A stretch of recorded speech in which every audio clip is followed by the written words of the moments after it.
Hey, welcome back to the Invisible Strength podcast. Today's guest is a softball student manager and former D1 rower at the University of Washington. Plus, she's a type 1 diabetes warrior. So we are very excited to welcome Elizabeth to the show. Elizabeth, thanks for joining us. Thank you so much for having me. Yeah, we're excited to get to know you more. And Chris, thank you as always for being here. No, so happy to be here with you, Karin, and excited to chat with you, Elizabeth. So, Elizabeth, for our community who isn't familiar with you yet, can you share a little bit about yourself? Yeah, so I'm 19 years old. I go to the University of Washington.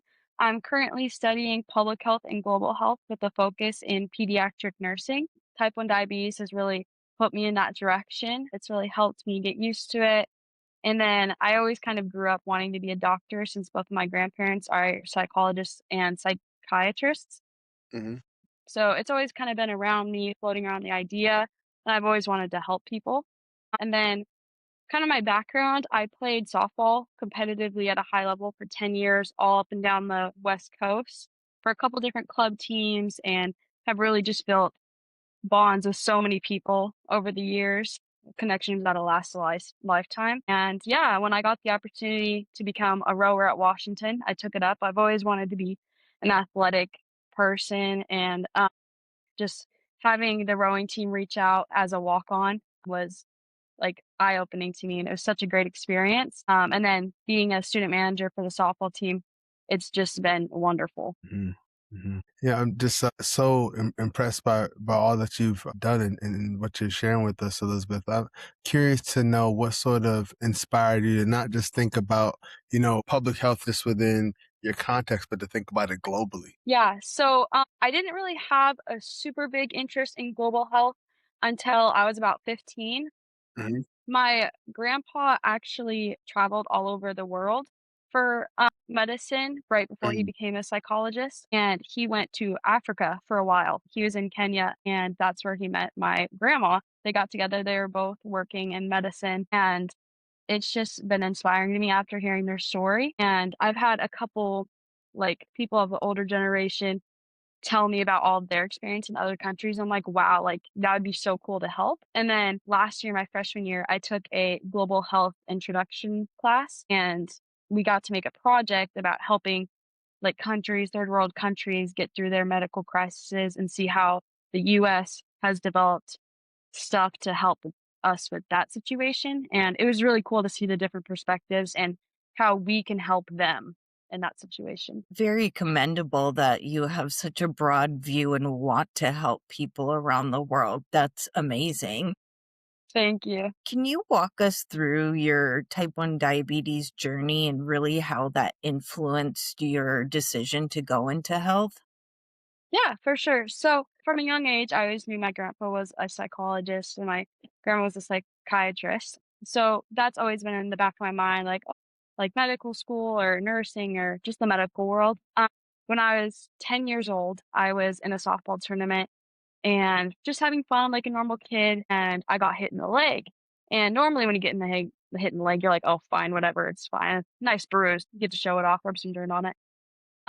But the next day I woke up and I could not move. I like my entire leg was immobilized. I was in so much pain. It was a tiny little bruise, nothing to complain about. But I just could not move. I was just like so tired and drained. And I'm like, I did not work this hard at that tournament. Like, I don't know why I feel like this. And Yeah. my mom instantly knew something was off. She's like, this isn't my kid. This is not how she acts. She goes, do you want me to take you to urgent care? I'm like, yeah, I don't know what else to do. So we get in the car, go there, they check me out, super nice people, and they're like, "Well, nothing's physically wrong with you, but you're still experiencing some really tough symptoms. Let's do a blood draw just to make sure everything's good, make sure iron levels are up to par."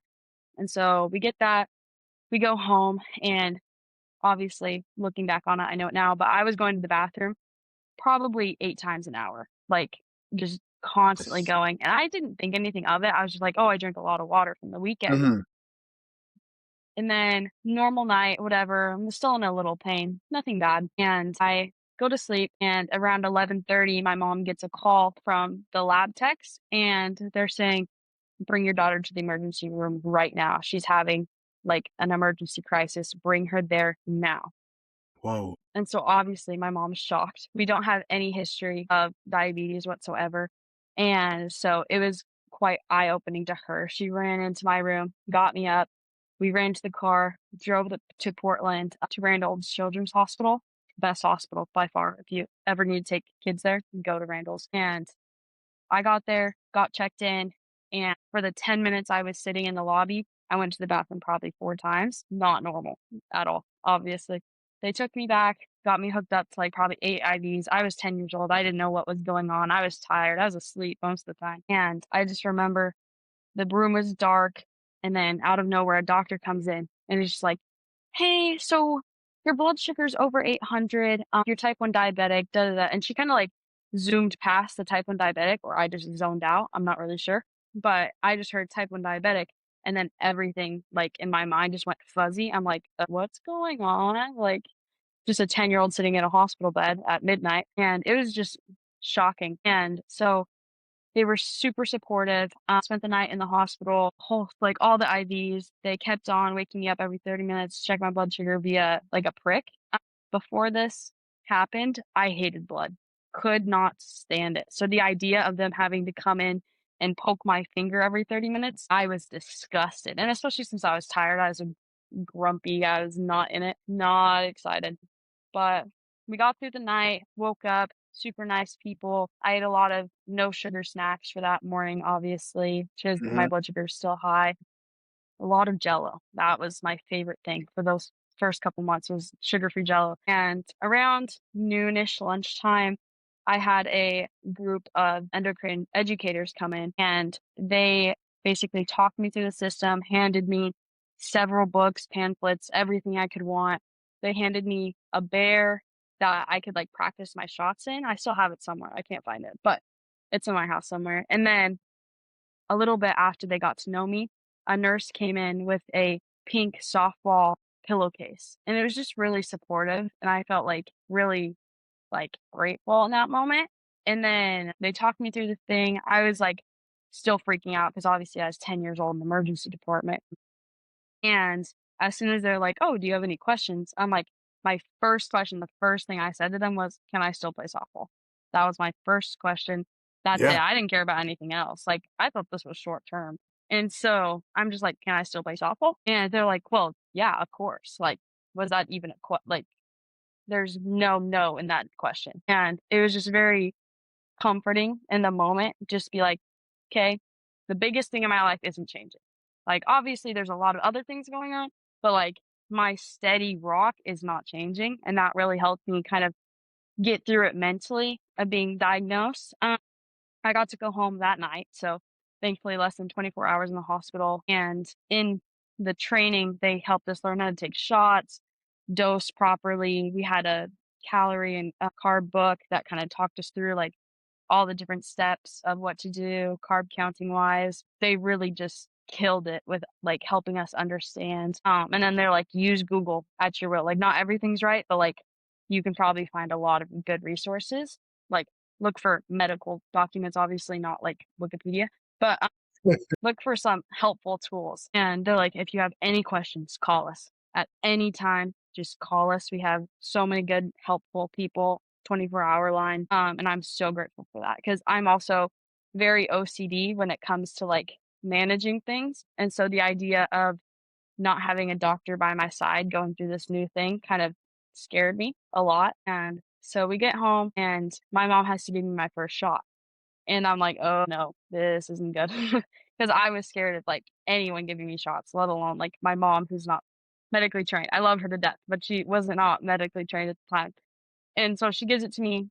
I'm crying like a normal kid would, and kinda you just have to accept it, and I feel like that's what like, helped me most is, like, I didn't ask for this to happen, and I can't change it, so, like, why would I dwell over it? And that kinda helped me get through most of the diagnose part of it. And then having such a helpful and supportive team at the time, my softball team was there for me every day. My coach came and dropped off like a note card and all my teammates had signed it. And they live in all around Vancouver and Portland area. So just like knowing they all came together to like sign this and help me out like was really special. And yeah, I'd say like just having a support system has made such a big difference. I would not be where I am today. And that also helped me kind of get through it. And like over the years, like even when I'm like, wow, like this really sucks. Like I have to deal with it every day, like every couple hours, I have to like check my blood sugar. I have to take insulin. It's just annoying.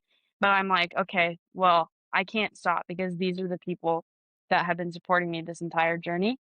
Hmm.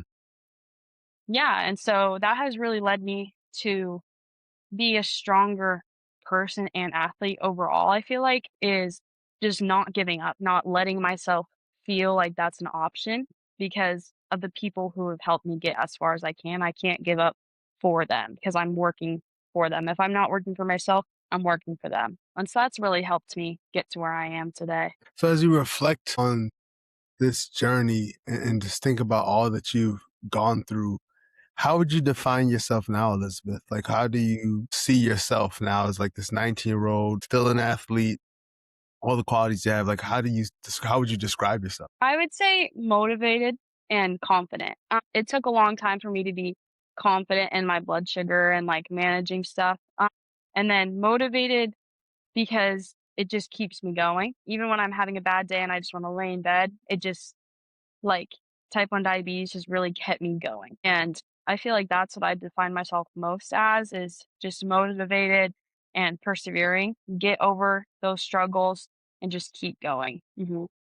True resilience. No question. So you mentioned a couple times about like even just needing to adjust your schedule to be able to hmm regulate your insulin and whatnot. And what other ways have you had to adapt given this condition? Yeah, so I'd say the hardest thing for me for diabetes was feeling normal around others who didn't have it. It's just because when I was younger and you're like going through elementary school and you have to give your shots or every couple hours when you're at school or you have to check your blood sugar, you're always going to the nurse's office, which some people might think is cool, but when you have to do it as much as you can, it's not as much fun. And it kind of just feels like a burden a little bit when you're just like constantly having to ask the teacher, hey, can I step out for a second? Hey, can I do this? I'd say I've really had to adapt and just like being comfortable with it and just like knowing I can't change it. This is a normal thing. Some people might not understand it, and that's okay. And just working for myself, working for my friends and family, and yeah, I'd say that is the biggest thing, just feeling comfortable in your own skin after you get diagnosed is you just feel confident and, you're helping yourself survive. And other people do that in different ways. You might not see it as like easily, but so many people are working to help themselves in other ways. And I feel like that's really important. And just time management for sure, adapting. You're gonna have to set aside time for yourself. You can't just keep going. You can't have a 10-hour workday with no lunch break, right? You have to like find time to help yourself. You have to take a break. Okay, let me check my blood sugar. If I'm low, I'm gonna sit out for a couple minutes, and that's okay. And like just coming to the acceptance of it's okay to sit out for a second. You're gonna be okay was the biggest thing for me. It's a really tough lesson to learn, especially at a young age. Right. Where did that come from, or how did you cultivate that? I would say my parents were like my biggest supporters in that. They really like helped me be like, okay, this is a time to this is time to help yourself. When I was at softball games, when I first got my Dexcom, which was life changing, by the way, highly recommend to any type 1 diabetics out there or diabetics in general. My mom could sync her phone to my phone and have it connected to the Dexcom so she could see my blood sugar. Oh, And when I was young, it's a yeah. game changer, especially during like sports. Like when I was playing softball, there was this one time I was in a tournament in Centralia and it's an indoor facility and I was playing center field and my mom got the notification, your blood sugar's low, your blood sugar's low. Like you need to eat sugar now. And since I was so young, like I didn't realize the signs of low blood sugar as easily. Hmm. And so she looked at me because they had an elevated parent deck and she goes, eat now, eat now. I'm like, Mom, I'm in the middle of the game. Like, what am I supposed to do here? Like, they're pitching right now. And she called to my coach who is in the dugout and she was like, hey, like, she's got to eat sugar right now. And so he walked out after the pitch was thrown. time, time, time. And everyone's like, why is this coach calling time? Like nothing's wrong. And he runs out to the middle of the field holding an apple juice box and a handful of Skittles. And he runs it out to me and I'm dying laughing. I'm like, there's no way this is real life right now. Like, there's no way my coach is running out in the middle of a field with apple juice. And he like gave me the apple juice and like threw Skittles on my mouth. He goes, how are you feeling? And I'm like, well, better now. Like, I'm laughing. And he's like, okay, are you good? And I'm like, yeah. He runs back into the dugout. We finished the inning. We only had one more out. So it wasn't that big, like necessary to like get me off the field. And I get back, I'm just laughing. All my teammates are laughing. And we're like, wow, like, thank you for like saving my life. Right. But I feel like that was just a really eye-opening experience, just be like, okay, it's okay to take time for yourself. Like, nothing is as important as your health. And my parents have really helped me understand that and everything I've been doing. They've always been the one carrying an extra pack of Skittles in their pocket, or my mom carries juices in her purse or like my medication in her purse. And it's always been really helpful to just be like, look over at them and be like, okay, like it's time, like you need to take a little break. And for the first about year and a half, I couldn't get my own shots because I was just scared. I couldn't get past the fact of my skin like pushing it. I could not know. And so my mom had to be there like every time I needed the shot. And just having her like help me and support me take time and do that was really the most important thing. Just thinking about, you're watching that coach run out into the field with the apple juice and the Skittles. Like, the fact that you reacted, like, by laughing, yeah, it's absurd and everything like that, but it just strikes me as one of those things where, like, it didn't seem like diabetes, like, had, like, a hold on you as, like, the lens through which you saw your life. Like, it seems like, Yeah. you're still a kid, you're still able to, enjoy yourself. What do you think has been sort of, like, the key ingredients for allowing you to, like, not let diabetes take complete control of your life, but to see yourself through so many other lenses? Yeah, for sure. I would say just having such a supportive community, never having anyone put me down for being diabetic has been the biggest part of it. I actually had a teammate who was diagnosed a couple months before me with type 1, Mhm. and which is so crazy that two kids, 2 10-year-olds could get diagnosed in the same year. But Right. it just like having a supportive environment made the biggest difference. And even in elementary school, like no one really questioned why I'd step out so often, or Mhm. like why is she constantly having to give herself shots, or why is she doing that? Because honestly, like the kids didn't know and they could have asked so many questions. They could have made fun of me for it my entire life and they just choose to not. And that was like so helpful for me because I feel like if I would have got made fun of, especially where I was in my life, I would have crumbled. Oh, yeah. And Yeah. so having like such a supportive community and team and just like everyone always being there for me. Like my coach from that day on carried apple juice and Skittles everywhere he goes. He probably still has some in his truck to this day. Him and I are still really good friends. His daughter and I are like super close. But yeah, it was just so great having a coach who like even at practice, he'd be like, hey, are you okay? Like just like my parents would do, like, hey, do you need a break? Like whatever. He was always the first one to be like, hey, like, do you need something? Are you okay? And that was just so important to me. And then just having a supportive family, supportive friends, even our family friends like would reach out and anything I need at any time. Like if I was away at a tournament and my parents were normally there, but say there was one time they weren't there, there would be people from all over the country, like at wherever I was, saying, hey, I could drive there, does she need help? And it's just been like the support that I've had has like inspired me to never kind of think of it as a burden, more so as like, okay, it's something I deal with. Like, it's not putting me down. It's not stopping me from doing things. And I feel like when they were just like, yeah, of course you can play softball. What are you talking about? That really just like immediately clicked in my head. And I think about that like all the time. I'm like, okay, nothing can really stop me. If I can still play softball, then I can probably do like everything. So, yeah. Awesome. It's truly incredible. And I can't help but think maybe that's why you have this pay it forward attitude because you did have such a remarkable support network around you. Mhm. I believe that too. So, as you shifted going from being a fast pitch player to then you went to the University of Washington to do rowing. How did your strategies change to help you manage your diabetes going into college? It was a very big change, to say the least. First time being away from home, obviously, came with its challenges.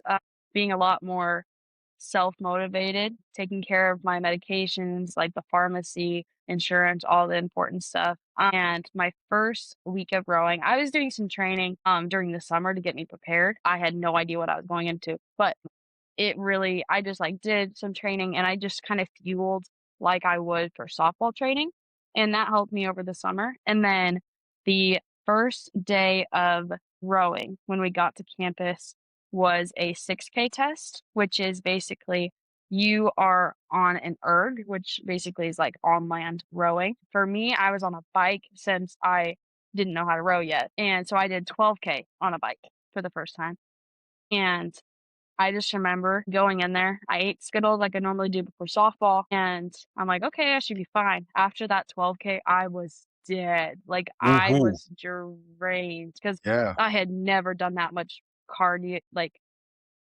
in my entire life, so I was Mhm. just dead, laying on the seat like, "I can't believe I'm still alive right now." And then that night, my blood sugar crashed so hard, and as it should. I mean, I exerted so much energy. But I feel like that was pretty eye-opening. I'm like, "Okay, if practice is gonna be like this every day, I'm gonna need to fuel a little differently." Mhm. And the one thing about the University of Washington athletic department is they have such good resources. Before I even got to campus, I had the nutritionist reach out to me. I had the a physician reach out to me. I had so many different resources all over. And it was just so helpful to know I have people on my side, especially when my mom couldn't be there, who was always with me. And as we moved into the season and we started doing harder workouts, instead of just like, oh, a couple Skittles before I trained, it would be like a Rice Krispie snack, a couple fruit snacks. Like I was fueling, and just because you're burning so many more calories because it's such a cardio sport. And that's how it changed for me, just, like, fueling a little differently, adding a little more sugar before so I didn't crash during the workout. Even throughout the season, I'd still have those lows during the workouts, and I'd be like, "Hey, I'm really sorry, like, I have to take a break." And they're like, "No worries, no worries. Would you like to go see our athletic trainer?" And our athletic trainer is always super helpful. She's like, "Whatever you need." And they got me a box to have in our training room, and it was, like, for type 1 diabetics, and it had an entire box. I mean, the most amount of sugar in a box you could ever fit, of so many different things, like, just pure sugar tablets, Skittles, fruit stacks, like, everything in that box was just dedicated for me, and it was really helpful for me to be like, "Okay, I have what I need. If anything goes wrong, I have it right there.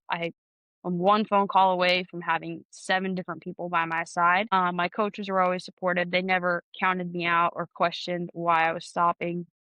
They knew I worked hard, and they were like, "Okay, if she's stopping, it's gotta be for some different reason." And I'm just so grateful for the support system I had, and yeah, I'm just so grateful. That's how it changed fueling-wise, just preparing myself better. I'm also curious about the way in which you pace yourself, like, obviously with rowing, like, I have a rowing machine. It doesn't compare anything to what you're doing, but just thinking about the way in which, you're doing all that you can to prepare yourself, with having the right, fuel, but is there a certain way you have to sort of listen to your body so that you can't go that extra step that, like, a person who's not dealing with, diabetes may not even have to think about? Is there any sort of limitation in the performance? For sure.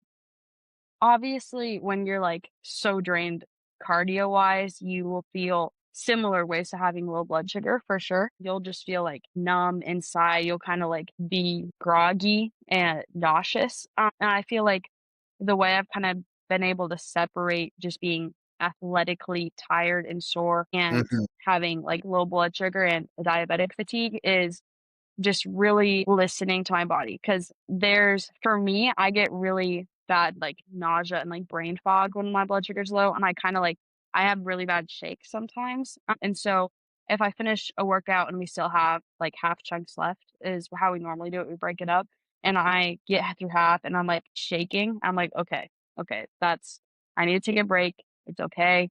I can start it after I get back. Like, I just need sugar. Uh, for athletic fatigue, I've kind of been able to separate it. My legs get really tired. Hmm. It's your upper body gets tired, but it's not in the same way. And so I know if my back is hurting and my legs are really sore, then it's most of the time just athletic fatigue. It took me a couple weeks into training to realize the difference. I just was like, oh, new symptoms. That's cool. Not really, but just being able to just separate the difference and be like, hey, okay, this is blood sugar time. And then having the Dexcom and being able to check my blood sugar has changed my life, and I'm sure many others. It's just being able to look down at your phone or look down at my watch and be like, okay, my blood sugar's fine. Or, oh, my blood sugar's tanking and I need to stop. It's been so great. If I had to like stop a workout, check my blood sugar, oh, I'm fine, then keep going, that would just be annoying, Hmm. to me at least. And I just say like having the Dexcom readings saying, "Oh, you're starting to head low or you're starting to go up." It's just been a game changer. Yeah, absolutely, man. Technology. Yeah, Oh, go go. ahead. You're saying the same thing I'm saying. You care about the Yeah. technology. Just extraordinary. What can be measured now? I mean, my mind's still blown from your mom being able to watch your blood sugar through your phone, but much less, everything you described. And I think the tech now just allows us to live such a higher quality of life. For sure. I definitely don't think my athletic ability would be to the standard that it is if I didn't have the technology. I just would feel a lot more pressure to be checking Yeah. my blood sugar. I probably wouldn't have been able to go and experience the things that I did if I didn't have the technology. Is it annoying going through the airport? Yeah, but like, what is it? It's just you get used to it, and it's there's so many more pros than cons that it's incomparable. Hmm. For sure. I'm curious as I hear you talk about sometimes you have these crashes or you'll get the shakes. Does that have an impact on your sleep and how exhausted you get? For sure. When I have really low blood sugar, it wakes me up, which it didn't used to, and I feel like that's a big thing for moving away from home is I'm so OCD about it, that if I have low blood sugar, like, I wake up, and also the symptoms have started to kinda wake me up as I get older. I get a little more shaky, I get a little more nauseous and brain fog, and it definitely disrupts my sleep, especially crashing at night. If I crash, like, before bed, it's not as bad. High blood sugar normally affects it a little more since that's more common for me overnight. If I have high blood sugar, I have to go to the bathroom more frequently, which means I'm getting up more, ruining all my REM cycle, and just it keeps you awake and it messes with your brain a little too, so you're not able to fall asleep as easily. You kind of have weird dreams sometimes. I don't know if that's just me, but like, high blood sugar really messes with my sleep, and yeah, low blood sugar, hit or miss. I can normally fall back asleep pretty fast after I get Mhm. it back up, but high blood sugar definitely affects it more. You had also talked about like having your own sugar box, which I mean, to me, that would be awesome. I'm trying to avoid sugar.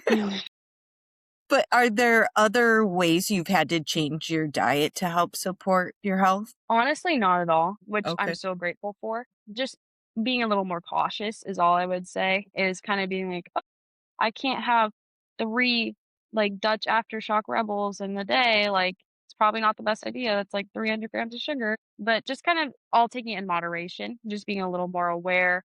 I wouldn't say my diet's changed too much from when I got diagnosed. I eat a little more sugar-free things rather than, like, full sugars, like, sodas, I try to aim for, like, diet or, like, Dr. Pepper Zero or Coke Zero or something like Mhm. that, just so I'm not getting as many carbs in my system every day.